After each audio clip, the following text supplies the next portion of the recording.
Hola mis queridos hermanos, queridos amigos, ya estamos aquí preparados un día más. Vamos a tener nuestro estudio bíblico, un estudio bíblico que estamos realizando todos los días desde hace ya mucho tiempo. Y hoy, como es viernes, por costumbre, por regla general, los viernes estamos dedicando este día al estudio de una serie que se titula Hermenéutica Bíblica. Y que, como dice la palabra, pues la hermenéutica es la interpretación de un texto, la hermenéutica bíblica es la interpretación de las Sagradas Escrituras, y estamos pues yendo constantemente a la Biblia a ver cómo debe ser interpretada correctamente, ya que la Biblia creemos que es la palabra de Dios, el mensaje de Dios a nosotros, a los hombres. Nuestro mayor interés es leerla, estudiarla y recibir esa enseñanza lo más fiel posible a la verdad, a lo absoluto que Dios nos quiso dejar. Entonces necesitamos conocer una serie de reglas, de principios, de enseñanzas que tienen que ver con esto. Y eso es lo que estamos haciendo. En eso nos estamos ocupando. Y hoy vamos a avanzar un poquito más. En el tema de hermenéutica estábamos hablando de las evidencias indirectas que nos pueden llevar a creer que la Biblia, la palabra de Dios, es eso, es un escrito divino, no es humano. Por lo tanto, el mensaje que tiene es directamente de Dios para nosotros. Lo primero que vamos a hacer es una oración. Vamos a pedir al Señor que Él nos ilumine, nos dé sabiduría, nos ayude a entender, nos guíe al estudiar su palabra. Vamos a orar. Señor, muchas gracias. Estamos agradecidos un día más de que tú nos permitas reunirnos alrededor de tu palabra para estudiarla juntos, así hermanos de diferentes lugares, pero con un mismo sentir, sintiéndonos parte de la misma iglesia. Por eso, Señor, te pedimos sabiduría. Enséñanos tú, Señor, háblanos, que tu palabra cobre sentido para cada uno de nosotros, que la revelación que tú nos has dado, Señor, llegue sin interferencias, con un mensaje claro, nítido, a cada uno, con lo que tú, Señor, nos quieres decir. Ayúdanos como iglesia a saber interpretar correctamente tu palabra y a predicarla de la misma forma íntegra, sin adulterar, sin añadir ni quitar nada. Te pido una bendición especial para cada uno de mis queridos hermanos que escuchen este estudio bíblico. Dales todo lo que ellos necesiten, bendícelos, cuídalos. Y ayúdanos a seguir juntos, unidos, creciendo en la obra siempre, Señor, sin desmayar, teniendo la visión de servirte a ti, de estar en el centro de tu voluntad en todo momento. Gracias y descansamos todo esto pidiéndotelo en el nombre de nuestro Señor Jesucristo. Amén. Muy bien, queridos hermanos, pues vamos a hermenéutica bíblica. Y como hemos dicho, vamos a seguir. Habíamos hablado acerca de poner a prueba la palabra de Dios. Y estuvimos viendo todo aquello que son evidencias tangibles que nos pueden llevar a creer que la Biblia realmente lo que dice ocurrió, como por ejemplo la resurrección de Jesucristo. A eso le llamamos la ley de la probabilidad. Cuando nosotros analizamos los eventos, si por ejemplo analizamos la persona de Jesucristo a través de la ley de la probabilidad, evidentemente nadie se atrevería a decir que Cristo no existió. Hay muchas más pruebas de la existencia de la vida de Cristo y de las cosas que Él hizo que de otros muchos personajes históricos que nadie duda que existieron. Entonces, sometemos, por ejemplo, el hecho de la resurrección a la ley de la probabilidad y analizando los acontecimientos, todos los datos que tenemos, podríamos decir que, según la ley de probabilidad, Cristo resucitó. Ahora bien, llegamos a una parte en nuestro estudio en el que decíamos, a través de la ley de la probabilidad nos encontramos con un problema, un inconveniente, Y es que podemos demostrar los hechos históricos cómo ocurrieron, pero no podemos entrar en probar que la Biblia es de origen divino. O sea, ¿cómo yo puedo decir que Cristo murió por mis pecados? Que Cristo murió, sí, lo podemos probar con la ley de la probabilidad. Hay suficiente información, testigos, para poder afirmar que fue un hecho verdadero, que Cristo murió y que resucitó. Pero si yo digo que Él murió por nuestros pecados, ahí entramos en otro aspecto. Y la ley de la probabilidad no es suficiente para que podamos llegar a creer con una convicción basada en el razonamiento, en la razón. Entonces ahí es cuando entran las evidencias indirectas que estábamos hablando el otro día y hoy vamos a continuar. Pero antes de meternos así de lleno en el estudio, solo repasar rápido el chat en directo. Juan Vázquez ha escrito: buenas tardes, Juan, bienvenido, un abrazo. Ana Karina, bendiciones también para ti. Ana Rita, bendiciones, bienvenida. Carmen Reyes, un gran abrazo. Juan Bermudo, gracia y paz para ti, bendiciones. María Luisa, bendiciones, buenas tardes. Paco y Rosario, buenas noches, bienvenidos, bendiciones. David, Liliana, David y Daniela, la familia, bendiciones, bienvenidos. Y Benito Merideño, buenas tardes, bienvenidos. Ahí están los saludos que me han entrado hasta ahora. Seguramente aparecerán más y hay también otros hermanos conectados, ya preparados, dispuestos a tener este estudio bíblico. Vamos a hablar de las evidencias indirectas. ¿Cómo sé que una persona ha nacido de nuevo? ¿Cómo sé que Cristo murió para pagar por mis pecados?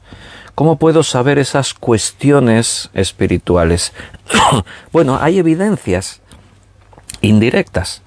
No son como la ley de la probabilidad, que son hechos demostrados, basados en las pruebas de testimonios, de todo lo que rodean a esos eventos, pero sí que hay unas evidencias. Decíamos el otro día, ¿cómo puedo saber yo que una persona ha nacido de nuevo? Bueno, pues como dijo Jesús, por sus frutos los conoceréis. Yo puedo ver las evidencias indirectas. Puedo ver que una persona antes era un delincuente, ahora es una persona honrada que vive para darse a los demás. Puedo ver que antes una persona era un tirano, era un malvado y ahora es una persona llena de amor, de compromiso por su prójimo. Entonces, esas cosas no suelen ocurrir así de forma natural en este mundo. Mira, uno de los problemas que el mundo tiene cuando se encuentra con la responsabilidad de reeducar a personas que se encuentran en una condición especial, por ejemplo, las cárceles, se supone que son lugares de rehabilitación. Las cárceles no son lugares de castigo en primer lugar. Aunque evidentemente hay un castigo, la privación de la libertad. En nuestros países occidentales, una prisión está enfocada a ser un lugar de rehabilitación. Las personas que entran a la prisión, a la cárcel, se supone que cuando cumplen su condena, y entonces ya han cumplido con la sociedad, el delito que cometieron ya los libra de su culpa, ellos salen en libertad y se supone que tendrían que salir siendo personas nuevas, rehabilitadas, con un futuro distinto. Pero eso no suele ocurrir, solamente tienes que contemplar lo que ocurre. Puede ser que en algunos casos hay excepciones, pero normalmente las prisiones, en lugar de ser un lugar de rehabilitación, es un lugar para que aprendan a ser todavía más malos, aprendan nuevas técnicas de maldades, de delitos y de otras cosas. Por ejemplo, los centros de rehabilitación que hay en el mundo para ayudar a las personas toxicómanas, de centros especializados para ayudar a personas alcohólicas, a personas con dependencias de drogas, cosas así. Las personas vienen a esos centros, a esos lugares, pagan un gran dinero, están ahí un tiempo, pero los porcentajes de los que se rehabilitan y no vuelven a caer en las drogas es bajísimo. Las personas salen de ahí después de un tiempo de haberse limpiado de esas drogas, pero reinciden. La gran mayoría vuelven a caer. ¿Por qué? Porque es lo natural. La naturaleza humana nos lleva al pecado y esas personas volverán a reincidir, a caer en lo que era pecado. Pero si tú, por ejemplo, llevas a una persona a un centro de rehabilitación cristiano, en ese centro no solamente van a tratar de ayudarle a que se quite la adicción de una sustancia estupefaciente, un tipo de droga, algún tipo de adicción, sino que después del proceso de limpiar su cuerpo de eso, pasar lo que se llama el síndrome de abstinencia o comúnmente el mono, pasar ese periodo, ese tiempo, se limpian, dejan de tener esa ansiedad de consumir eso, pero no se quedan ahí.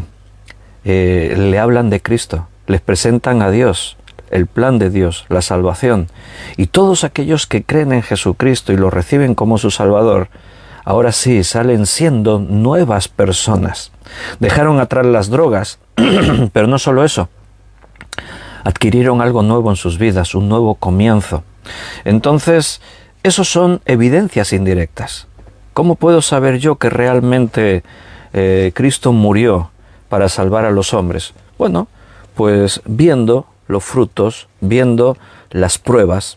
Podemos mencionar 7 cosas que serían evidencias indirectas que nos ayuden a creer que la Biblia es la palabra de Dios. No solamente es un libro especial que contiene una información sorprendente, que nos da un montón de datos históricos y que lo que cuenta tiene suficientes pruebas para creer que todo eso fue real, que son historias, sino cómo entender que esa palabra, hay un propósito detrás mayor que la convierte en no unos escritos de hombres, sino la palabra de Dios.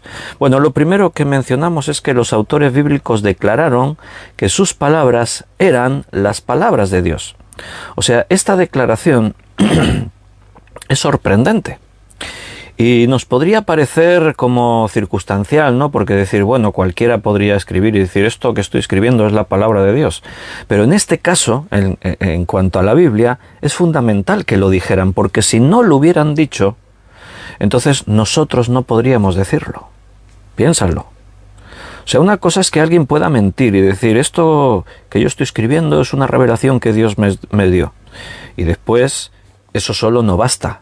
Hay que acudir a otras evidencias indirectas para ver si realmente. Tenemos que tener esas pruebas que antes decíamos basadas en pruebas basadas en argumentos, en cosas que realmente me demuestren la ley de la probabilidad. Pero si los escritores bíblicos no hubiesen dicho esto es la palabra de Dios, nosotros tampoco podríamos decirlo. Pero ellos lo dijeron. Desde los profetas, cuando escribían palabra de Dios, Dios dice, Dios ha dicho. Ellos eran conscientes de esto. Y en el Nuevo Testamento pasa igual. Los escritores bíblicos afirmaban que lo que estaban escribiendo no venía de ellos, venía de Dios. Entonces este es un argumento para demostrar esa evidencia indirecta. Segunda cosa, las profecías cumplidas en los tiempos bíblicos nos llevan a una demostración de que la revelación no podía venir de los hombres, porque los hombres no podían conocer el futuro con tanta exactitud. Hablamos de las profecías cumplidas, cosas que la Biblia anunciaba que ocurriría, algunas hasta con siglos de diferencia en el tiempo, y después todas esas cosas ocurrían. Evidentemente, esto es excepcional. En el mundo siempre hay personas que pretenden tener capacidad para poder adivinar el futuro. Siempre te vas a encontrar a los videntes, a los que echan las cartas, a todas estas personas que supuestamente tienen poderes clarividentes, palabras difíciles de pronunciar, poderes clarividentes, de poder adivinar el futuro, de poder adivinar las cosas que ocurrirán, pero solo tienes que analizar después si las predicciones se cumplen o no. A veces de pronto hay por ahí una noticia, esto lo dijo esto y parece que se cumplió, y aparece como noticia porque lo normal es que no aciertan. Otra cosa es engañar a la gente. Ahora cuando lleguemos a final de año, es el momento especial para que todos estos supuestos adivinos se pongan a hacer sus predicciones para lo que será el 2022. Y ahí todos dirán un montón de cosas. En este año 2022 ocurrirá esto. Bueno, una cosa es adivinar el futuro de una forma exacta y otra cosa es prever lo que puede ser que ocurra. Yo no soy adivino, yo no estoy profetizando ahora, pero yo os puedo decir cosas que yo creo que pasarán en el 2022, como que habrá catástrofes naturales. Yo podría decir ahora, seguramente habrá inundaciones notables en Europa, en Estados Unidos, en países del mundo. Yo puedo decir, va a haber terremotos en diferentes lugares, terremotos importantes, posiblemente por la zona de Asia, posiblemente por la zona, y os puedo decir cosas así. Os puedo decir, seguramente este año el COVID-19 va a seguir una tendencia de relajación y vamos a superarlo. Y yo puedo hacer predicciones de ese tipo. ¿Por qué? Porque es lo que se puede prever, pero no estoy adivinando nada. Estoy anunciando lo que ya por un sentido común parece que va a ocurrir, o es una previsión, no es una adivinación. La Biblia no hace eso, no eran previsiones. La Biblia daba profecía exacta de cosas que no se habían visto, que no se sospechaba que pudiese ocurrir. La Biblia decía, ocurrirá esto, y ocurría. Sobre todo, todo lo relacionado con Cristo, toda la profecía relacionada con Cristo se cumplió al 100%. Todo lo que la Biblia dijo de Jesús, que cómo sería, cómo vendría, cómo sería, las cosas que haría, cómo moriría, su resurrección, sus sufrimientos, todo estaba profetizado. Constantemente tú vas a ver en el Nuevo Testamento que aparecen declaraciones como así como y para que se cumpliese la Escritura ocurrió esto, y según estaba escrito así ocurrió. Las profecías bíblicas nos demuestran que la Biblia no pudo ser escrita por hombres así sin más, porque los seres humanos no pueden tener esa capacidad de conocer las cosas que ocurrirán con tanta precisión. Todas las profecías relacionadas con Israel, las profecías de los últimos tiempos que estamos viendo cómo se cumplen. Tercera evidencia indirecta es la propia Biblia, la unidad y coherencia del mensaje bíblico. Recuerda, la Biblia no es un solo libro, son 66 libros, es una biblioteca completa, que fueron escritos en un periodo de unos 1600 años, por más de 40 autores distintos. Pero su mensaje es coherente y es armonioso. O sea, los 66 libros escritos por tantas personas distintas, muy diferentes entre ellos, la mayoría ni se conocían entre sí, distantes en el tiempo, muy diferentes en su forma. Unos eran reyes, otros eran pastores de ovejas, unos eran poetas y cantores, otros eran estadistas, pescadores. O sea, y todos esos hombres escriben sobre un mismo tema. Y escriben de tal manera sobre ese tema que no se contradicen, sino que se complementan constantemente. Todo lo que dijo uno está en armonía, se respalda, afirma y se complementa con lo que escribió otro. Uno escribió aquí en este año y otro escribió 1600 años después, y todo concuerda. Eso humanamente es imposible. Busca algo parecido en este mundo, en la historia de la humanidad. No hay nada, ni de lejos, que se le pueda parecer a esto. Cualquier tema, y si es trascendente todavía más, cualquier tema que varios autores se propongan escribir sobre ello, se van a dar cuenta que hay muchos puntos en los que no concuerdan, se contradicen. Es más, sobre la misma religión. Ahora después, si nos da tiempo, si no la semana que viene, vamos a hablar del papel de la fe y del intelecto, y os voy a mostrar las opiniones de diferentes teólogos a través de los tiempos a la hora de considerar la fe y la Biblia, y te vas a dar cuenta que en la historia grandes teólogos, a la hora de filosofar y cuestionar sobre los temas bíblicos, te vas a dar cuenta que hay diferentes opiniones. Y se supone que todos son cristianos, todos tienen la misma Biblia, pero muchas veces en los estudios lo decimos. Sobre esta cuestión hay diferentes corrientes teológicas. Eso demuestra que los hombres no se pueden poner de acuerdo sobre un mismo tema de tal manera que coincidan 100% en todo. Siempre puede haber una contradicción, siempre hay una diferencia. Y eso no pasa con la Biblia. Eso es un milagro. O sea, eso es una demostración, una evidencia indirecta de que la Biblia no es un libro escrito por hombres. La Biblia es la palabra de Dios. Cuarta cuestión. Otra evidencia es el cambio positivo producido en millones y millones de personas cuando vinieron a la Biblia y recibieron lo que la Biblia les daba. O sea, la Biblia es un libro que transforma vidas. La Biblia es un libro que produce algo en el lector, pero no algo así como que se propone cambiar algo. No, una transformación total. La Biblia cambia la vida de las personas. El mensaje de la Biblia es renovador, transformador. Y eso tampoco lo tiene ningún otro libro en el mundo. Puede ser que alguien se lea un libro y se inspire en él para emprender algo en su vida, para montar un negocio, para tomar una determinación de cambiar algo en el aspecto. Puede ser que haya libros que inspiren a una persona a hacer algo, a cambiar algo. Pero no estamos hablando de eso, estamos hablando de una transformación total en la vida. Por ejemplo, un musulmán y un cristiano viven vidas totalmente distintas. Todo lo que uno vive y vive el otro es totalmente, radicalmente distinto.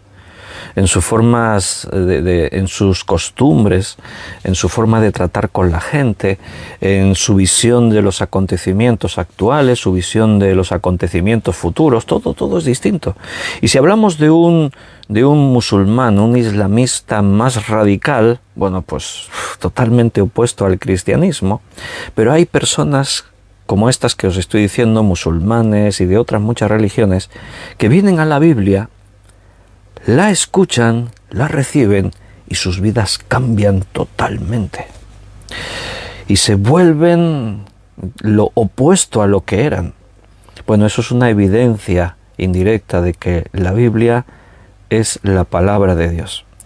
En la propia Biblia, el testimonio, yo creo, más sobresaliente de esto que estoy diciendo es la persona de Pablo.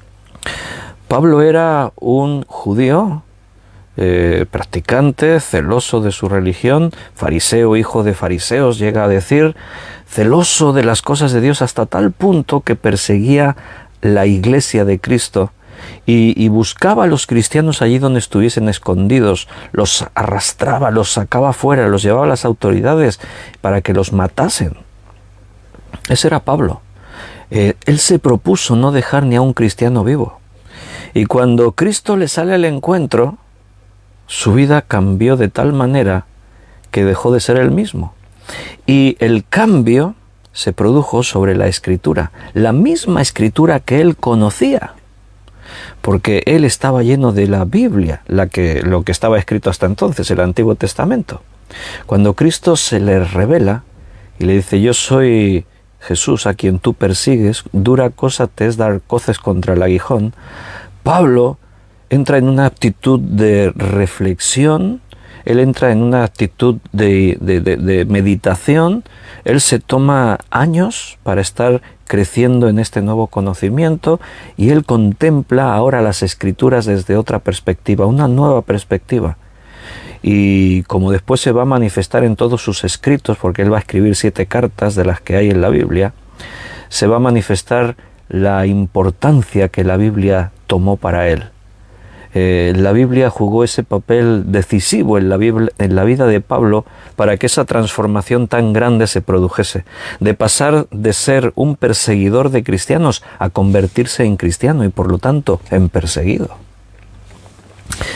Esa es otra evidencia indirecta de que la Biblia es la palabra de Dios. También podemos decir en quinto lugar que la Biblia es superior sobre cualquier otro escrito religioso. Es algo natural, común, que cualquier persona quiera comparar las religiones, ¿verdad? ¿Qué religión es mejor? Judaísmo, islamismo, cristianismo, budismo, cualquiera de las grandes religiones, sectas, movimientos, filosofías. ¿Cuál es la mejor? Y entonces, eso está bien, hasta ahí eso está bien. ¿Por qué? Porque uno tiene que saber en qué cree. Y entonces tú tienes que evaluar. Bueno, si una persona hace eso con objetividad, si es una persona es objetiva, que no viene ya con sus ideas ya prefijadas, no viene con sus prejuicios, bueno, entonces se va a dar cuenta de algo, que entre la Biblia y cualquier otro escrito de las otras religiones hay un abismo, un inmenso abismo. La superioridad de la Biblia es aplastante, pero con diferencia. Y yo eso lo he oído de personas estudiosas que no son cristianos practicantes. Yo he escuchado esa opinión de eruditos, de letras, de doctores de letras, de catedráticos, de gente que han venido a la Biblia y han ido al Corán y han ido a los escritos budistas e hindúes y han analizado las escrituras sagradas de cada religión desde un punto de vista humano, no de la fe. Y yo he escuchado a esos hombres hablar y he visto cómo a la Biblia la han puesto en el lugar más alto, con mucha diferencia, sobre los otros escritos.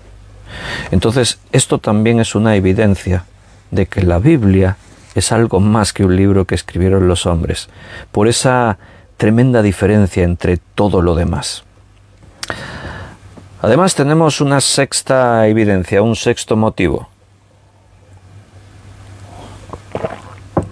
que es todo lo relacionado con la arqueología. La Biblia tiene a su favor el testimonio arqueológico. Tuvimos aquí en la iglesia hace ya meses, no creo que llegue a un año todavía, a Tim López.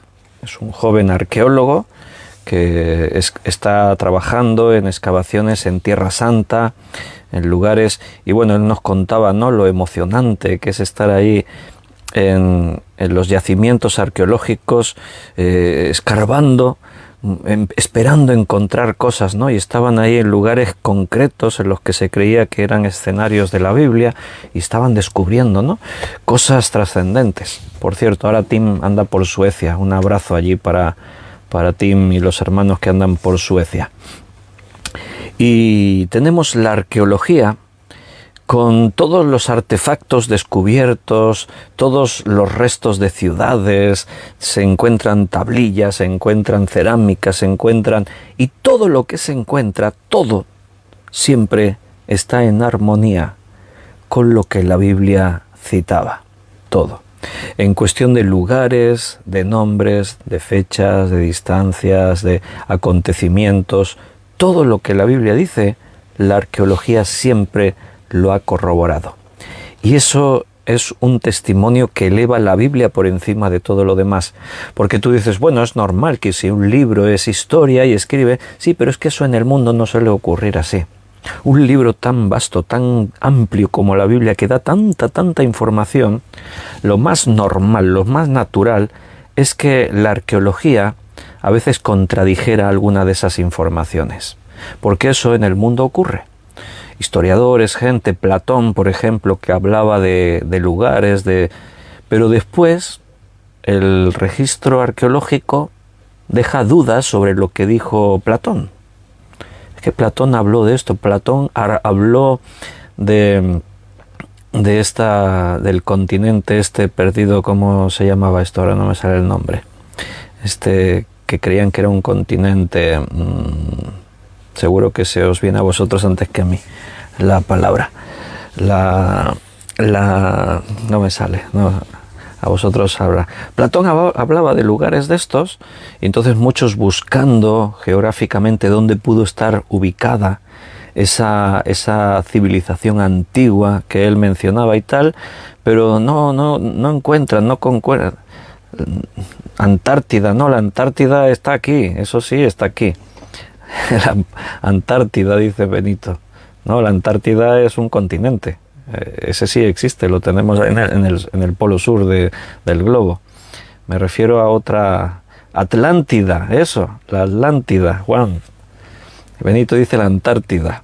La Atlántida, dicen que era un continente que fue destruido, que desapareció. Platón habló de eso.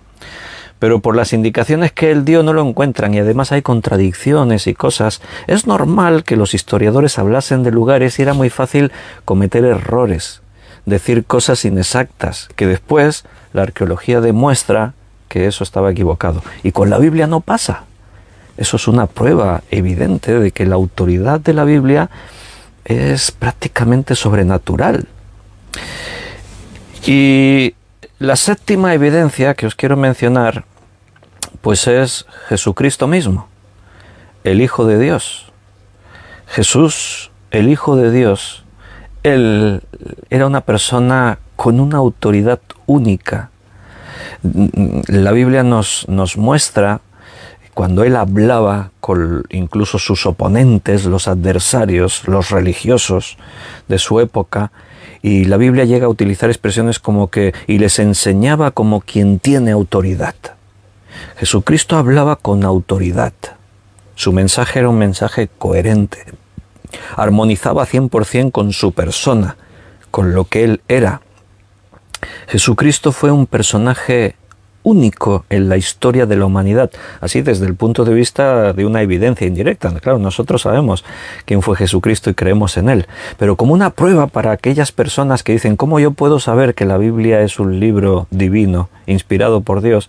Bueno, pues solamente el contemplar la persona de Jesucristo y lo que él hizo, los milagros que él desarrolló.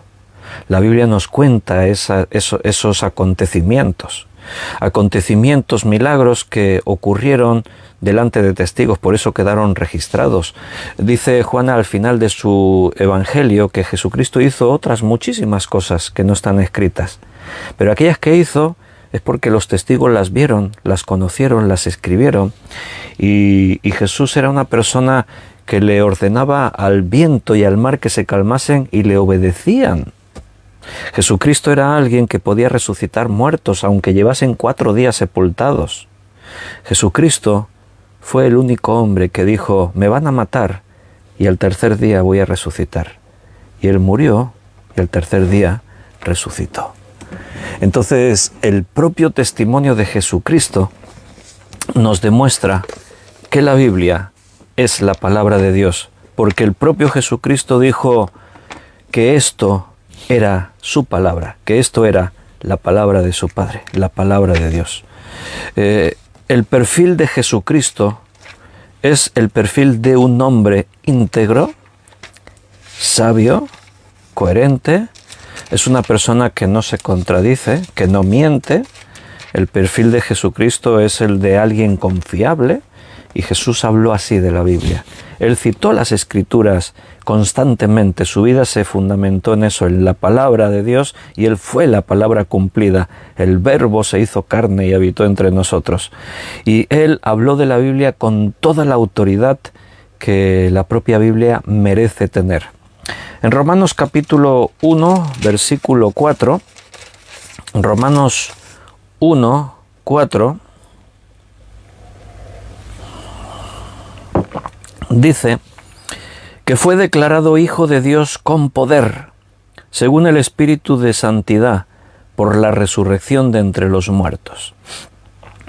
Dice el contexto desde el versículo 2, que Él había prometido antes por sus propios profetas en las Santas Escrituras acerca de su Hijo, nuestro Señor Jesucristo, que era del linaje de David según la carne, que fue declarado Hijo de Dios con poder, según el Espíritu de Santidad, por la resurrección de entre los muertos.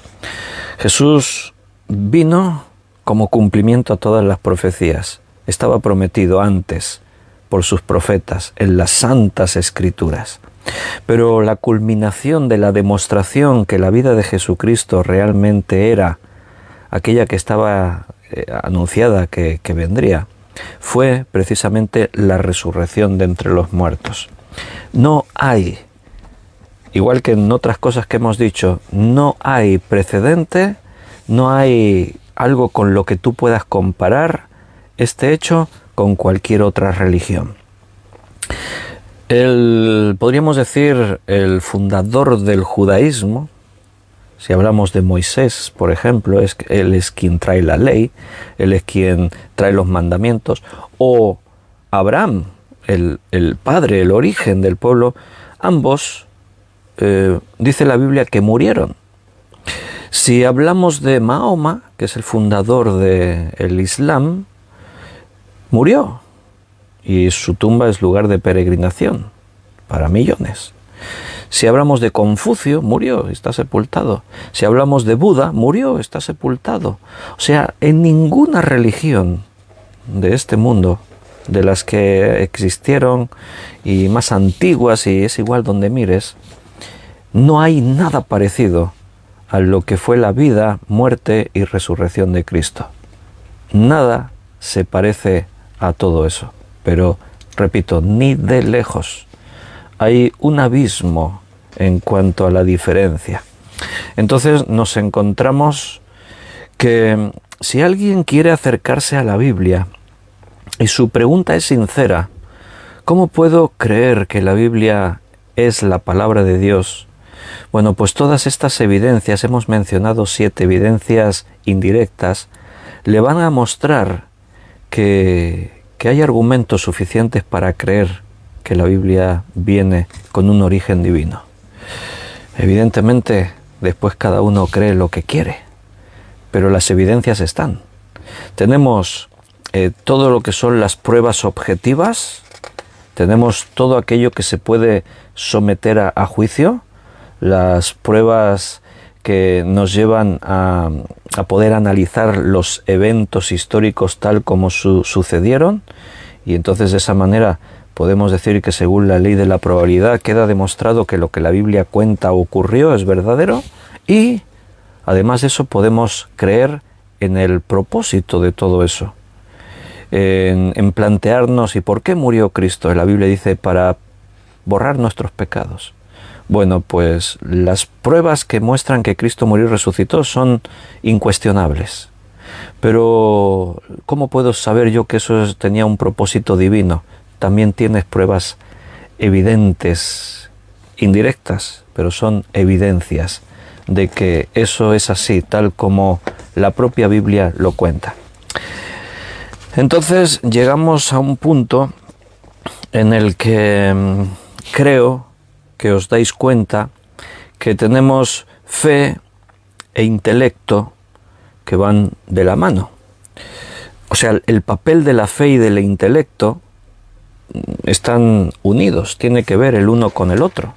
Por un lado, Dios nos ha hecho a su imagen y semejanza, con capacidad para reflexión, para observación.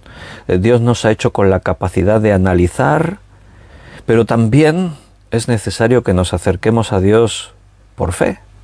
La fe, al final, es indispensable, porque si tú solo vienes con el intelecto, al final la Biblia se convertiría pues en un conjunto de normas religiosas, de enseñanzas. Entonces tenemos que tomar el intelecto y la fe por igual para poder comprender y acercarnos a Dios. Jesús y los apóstoles creían firmemente que las Escrituras eran inspiradas y absolutas. Todas sus declaraciones acerca de las Escrituras lo dicen así. Jesús citó constantemente las Escrituras, citó todos los libros del Antiguo Testamento, algunos más que otros. Él habló de forma generalizada: la ley, los profetas, todas las Escrituras dan testimonio de mí. Él citó la Biblia como la palabra de Dios. Los apóstoles también creían que la Biblia era de origen divino, eran inspiradas y por lo tanto era la declaración absoluta, la verdad absoluta de Dios para nosotros. Las pruebas lo que decíamos el otro día, las pruebas que tenemos por la ley de la probabilidad, entendemos, como hemos dicho, que no son suficientes para convencer a todas las personas de que tienen que tomar una decisión acerca de Jesucristo, de su muerte en la cruz, que tienen que decidir creer que son pecadores, confesar sus pecados, arrepentirse y creer que la muerte de Cristo en la cruz fue para ellos, para cada uno en particular, para justificarnos, redimirnos y darnos vida. Esas leyes de la probabilidad nos damos cuenta que no son suficientes para muchas personas. Todas esas leyes que pueden demostrar que la Biblia lo que dijo es cierto, todas esas leyes que hemos referido hoy que tienen que ver con evidencias indirectas, son muchas e importantes, pero ¿qué falta? Porque yo veo a muchas personas que escuchan todo esto y no se convencen, no creen. Y entonces yo me pregunto, ¿y qué es lo que falta a toda esta información? Mira, el ser humano tiene la capacidad de razonar. Pero eso no le lleva a la cruz de Cristo. Ese razonamiento, ese intelecto humano que cada ser humano tiene, unos lo pueden tener más desarrollado o menos, pero todos tenemos la capacidad de razonar, de analizar y en base a eso tomar decisiones, pero el ser humano razona, pero no entiende las verdades de la Escritura que lo llevan a la salvación. Y entonces nos damos cuenta de lo que estábamos diciendo. La fe es fundamental. El intelecto es importante, pero la fe es necesaria.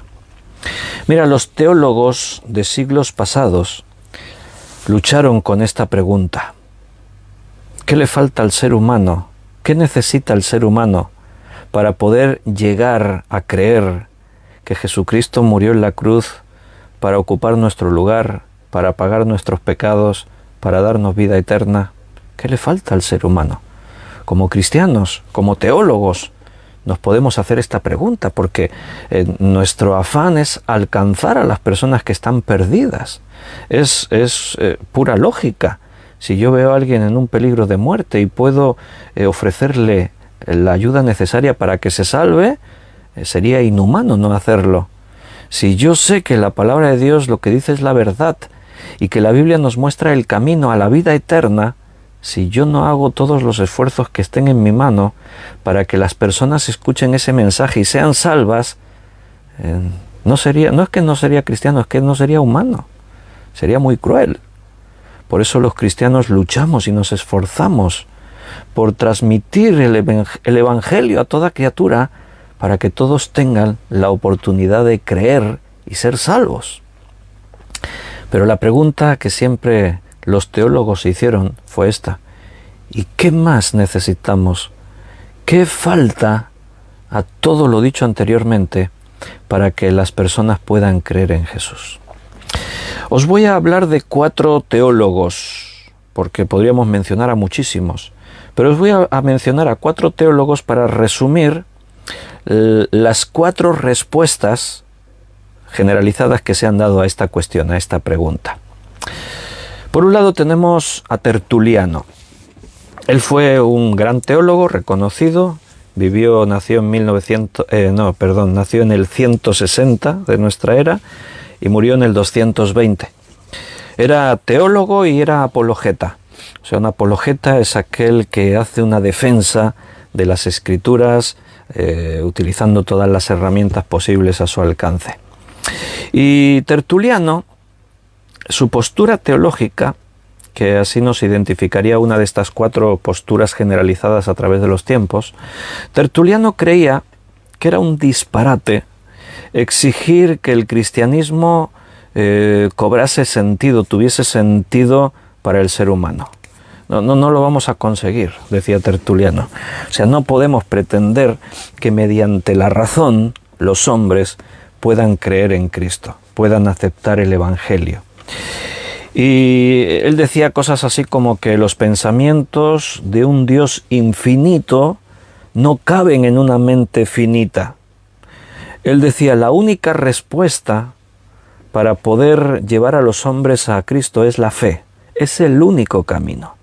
Solo con la fe conseguiremos que los hombres puedan llegar a ser salvos. Él tenía una frase, Tertuliano tenía una frase que decía, creo que es absurdo.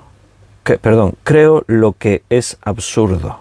Esa es una frase de Tertuliano. O sea, quería decir que el mensaje del Evangelio para la gente es absurdo. Y Tertuliano decía, yo creo en eso. Creo en lo que es absurdo. Claro, esta postura nos lleva a un problema, y es que anula el intelecto humano. Esta postura teológica nos deja un poco así, ¿no? Como diciendo, bueno, y entonces, ¿para qué Dios nos dio el intelecto? ¿Y en qué se apoyaba Tertuliano para tomar esta postura tan radical? Bueno, él tenía sus textos bíblicos para apoyarse.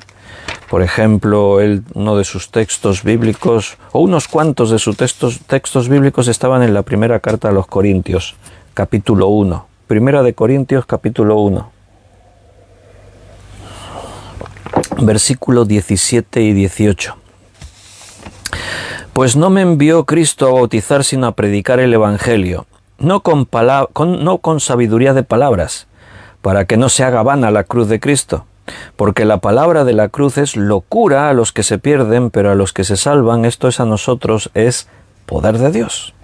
Ese es uno de los textos en los que se basaba Tertuliano para decir que es un disparate exigir que las personas crean en el cristianismo siguiendo su sentido común, el intelecto humano. También aquí mismo citaba al mismo capítulo de 1 Corintios, versículo 22-23, porque los judíos piden señales y los griegos buscan sabiduría, pero nosotros predicamos a Cristo crucificado. Para los judíos, ciertamente tropezadero, y para los gentiles, locura.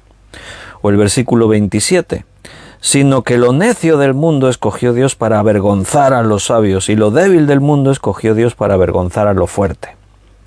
O también en el capítulo 2, versículo 2, pues me propuse no saber entre vosotros cosa alguna, sino a Jesucristo, a este crucificado.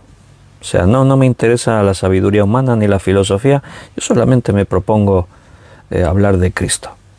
O otros textos como Colosenses capítulo 2, versículo 8 al 11, Colosenses 2 del 8 al 11, mirad que nadie os engañe por medio de filosofías y huecas sutilezas, según las tradiciones de los hombres, conforme a los rudimentos del mundo y no según Cristo. Porque en él habita corporalmente toda la plenitud de la deidad, y vosotros estáis completos en él, que es la cabeza de todo principado y potestad. En él también fuisteis circuncidados con circuncisión no hecha a mano, al echar de vosotros el cuerpo pecaminoso carnal en la circuncisión de Cristo. Bueno, y podríamos seguir leyendo. Esa era su postura teológica de Tertuliano, y esos eran sus argumentos. Pero hay tres problemas en su posición, tres problemas que no podemos aceptar al considerar la Biblia en su totalidad. El primer problema es que estos textos en los que él se basa no dicen que el Evangelio es una locura. Es distinto decir que es una locura a decir que a los ojos de los que no creen es una locura.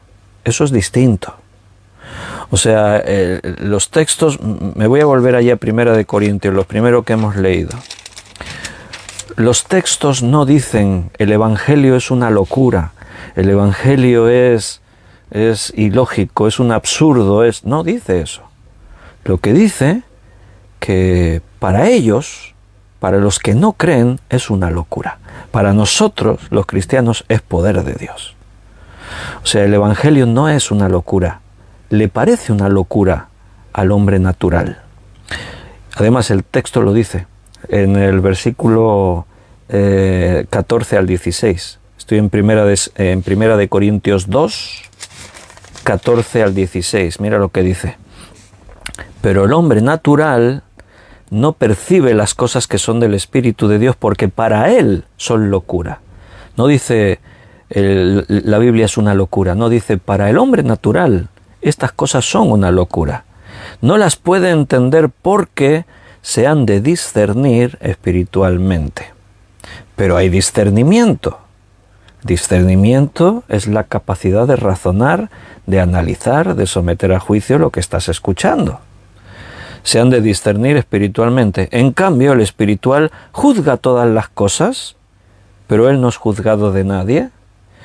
Porque ¿quién conoció la mente del Señor? ¿Quién le instruirá? Nosotros tenemos la mente de Cristo. O sea, el primer problema con que se encuentra esta postura de Tertuliano, una postura que de las generalizadas teológicamente, de que la Biblia solo se puede entender por la fe, porque de otra forma no se puede, es un mensaje absurdo al mundo.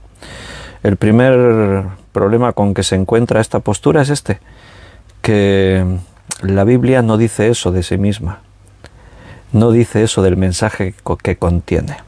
Dice que los hombres que no creen lo ven así. El segundo problema con que se encuentra esta postura teológica es que hay textos que afirman lo contrario a lo que ella declara. O sea, hay textos que afirman que hay razones legítimas para creer en este mensaje, en el mensaje del Evangelio, que haciendo uso del intelecto podemos creer en el mensaje del Evangelio. Y podemos citar como ejemplo 2 o 3 textos. Uno está en Juan, capítulo 20, versículo 30 y 31. Juan, capítulo 20, 30, 31. Hizo además Jesús muchas otras señales en presencia de sus discípulos, las cuales no están escritas en este libro. Pero estas, las que sí están escritas, estas se han escrito para que creáis que Jesús es el Cristo, el Hijo de Dios, y para que creyendo tengáis vida eterna. O sea, la Biblia se ha escrito y ha escrito los acontecimientos, los sucesos, para que a la observación de todo lo que dice la Biblia, esto te pueda llevar a creer. Observación, análisis, someter a juicio lo que estás leyendo. En Hechos capítulo 1 y versículo 3, en Hechos 1:3 dice, a quienes también después de haber aparecido se presentó vivo con muchas pruebas indubitables, apareciéndoseles durante 40 días y hablándoles acerca del reino de Dios. O sea, el Señor nos dejó pruebas indubitables, o sea, pruebas sobre las que no puede aparecer ninguna duda. Por eso se apareció durante 40 días y 40 noches. Si hubiese sido como Tertuliano dice, el mensaje que Dios nos da es para que creas en Él y punto. No intentes razonarlo, no intentes analizarlo, no hay pruebas. Entonces, ¿para qué se apareció Jesús a tantas personas una sola vez a más de 500 testigos? Con que hubiese dicho Dios, y Jesucristo resucitó, nadie lo ha visto, pero si lo ha dicho Dios, nos lo creemos, porque es así, por una fe ciega. Pues no. Dice que Jesucristo se apareció, se presentó vivo con muchas pruebas indubitables, apareciéndoseles durante 40 días y hablándoles. Podríamos ver otro ejemplo, para así nos quedamos con 3. En Primera de Pedro, capítulo 3, versículo 15. Primera de Pedro 3:15. Sino santificad a Dios el Señor en vuestros corazones, y estad siempre preparados para presentar defensa con mansedumbre y reverencia ante todo el que os demande razón de la esperanza que hay en vosotros. O sea, un cristiano siempre tiene que estar preparado a presentar argumentos. La guerra que nosotros enfrentamos con los que no creen o con los que buscan creer o buscan encontrar la verdad es una guerra de dialectos, de argumentos, es una guerra dialéctica de argumentos. Es una batalla en la que las ideas se entrecruzan, chocan, unas desmontan otras. Tiene que ser así. O sea, ¿cómo puedo creer en el mensaje de la Escritura? Aporta los argumentos para que la gente los escuche y pueda llegar a creer. Estad siempre preparados para presentar defensa, dice este versículo, a todo aquel que demande razón de la esperanza que hay en vosotros. O sea, el mensaje del Evangelio, la predicación de la palabra, está respaldada por todos esos argumentos, argumentos que se analizan con el razonamiento humano. Y el tercer problema de esta posición de Tertuliano tan extrema es que suprimimos la fe por el intelecto. O sea, el intelecto lo anulamos.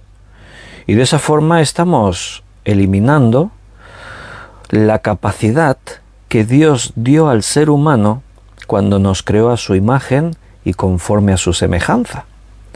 O sea, Dios nos ha dado la capacidad de utilizar el intelecto, la reflexión, el análisis, el someter a juicio las cosas. Dios nos ha hecho así. ¿Por qué Dios después nos iba a exigir que creamos en lo que Él dejó en su mensaje en la Biblia de una forma ciega, sin ningún tipo de análisis de nuestra parte, ni de nada que en nuestro intelecto pueda afirmarse? No tiene sentido. O sea, la fe llevada a este extremo suprime el intelecto y eso no es natural. Dios no nos quiere llevar a eso. Bien, esta es una primera postura. Tenemos 4, hemos dicho. Y veo que estamos ya casi en la hora, así que no me voy a meter ya en las que quedan. El próximo día vamos a analizar, recordaremos la de Tertuliano y nos meteremos en las posturas que nos faltan. Nos quedará por ver la de Orígenes, que fue también un teólogo muy brillante en su época. Él nació en el 185. Nació en el 185, murió en el 254. También veremos la de Tomás de Aquino, que él vivió 1225 al 1274, y veremos la de Agustín de Hipona. 4 teólogos que representan estas 4 posturas teológicas que a través de los tiempos han tratado de dar respuesta a esa pregunta: ¿qué necesita el ser humano para acercarse a la Biblia, al mensaje de la Biblia, a Dios y poder ser salvo? 4 posturas teológicas que algunas están en extremos muy opuestos, como veréis, y otras están más en un equilibrio con lo que nosotros estamos argumentando. Fe e intelecto son necesarios. O sea, Dios nos ha dado pruebas tangibles, pero también dice la Biblia que sin fe es imposible acercarse a Dios. Claro, necesitas creer para acercarte. Pero la fe al final es una cuestión relativa. Si hablamos de fe aplicada a Dios, a la Biblia, los hombres como que se quieren distanciar de eso y se quieren desmarcar, pero el ser humano todos los días, en todas sus actividades, en todo lo que hacemos, el hombre constantemente está demostrando fe. Para ser ateo tienes que tener fe. Tienes que creer en un argumento, en una postura filosófica. Para creer que Dios no creó los cielos y la tierra, como he dicho, para creer que no los creó, tienes que creer que no lo creó. Tienes que creer en una alternativa. ¿Y cuál es la alternativa? Que todo ocurre por casualidad. Eso es fe. Además, porque en este caso ni siquiera la ciencia lo puede demostrar. Cuando la ciencia no puede demostrar algo, la fe entra en juego. Cuando la ciencia dice tenemos una teoría, y es que el origen de todas las cosas se produjo en un momento en el tiempo al que llamamos Big Bang. El Big Bang es una explosión que ocurre en un momento dado, pero como eso no se puede demostrar, el que cree en eso tiene que creer por fe. Yo lo creo. Yo creo que eso fue así. Y constantemente el hombre utiliza esta expresión. Yo creo que esto es de esta manera. Yo creo que es de la otra. Yo creo que Dios no existe, dicen algunos. La fe es necesaria para posicionarte en cualquier postura intelectual. Entonces, el mensaje de Dios necesita de la fe y necesita del intelecto para poder acercarnos a la nueva vida que Dios nos ofrece. Queridos hermanos, lo vamos a dejar aquí por hoy. Hemos dado otro pasito más en este estudio de hermenéutica bíblica. Estamos en esta parte en la que nos estamos ocupando unos cuantos estudios hablando de la Biblia, de su trascendencia, de su autoridad, de lo importante que es, de las pruebas que hay a favor de creer que es la palabra de Dios, de que lo que dice es cierto, ocurrió como eventos históricos, y todo esto espero que refuerce nuestra fe y nos ayude a acercarnos a la Biblia un poquito más y amar más a la palabra de Dios. Necesitamos sentir pasión por este libro, pasión por la Biblia, por la palabra de Dios, porque es luz en nuestro camino. Queridos hermanos, nos despedimos. Que Dios os bendiga. Algunos de los que están por ahí conectados nos vamos a ver ahora. Ahí está Juan, está Benito, está Beatriz, hay unos cuantos hermanos que también son alumnos del seminario. Ahora a las 8 vamos a dar una clase del seminario, homilética. Pero para todos los demás nos emplazamos ya para mañana. Mañana será sábado y a las 9 de la noche, si Dios lo permite, nos volveremos a reunir un día más para abrir otra vez la palabra de Dios y ver qué es lo que Dios nos quiere enseñar. ¿Qué tema nos tocará mañana? ¿Qué serie nos toca mañana? A ver si alguien lo adivina. Un abrazo muy fuerte. Que Dios siga a vuestro lado siempre. Nos vemos mañana, si Dios quiere.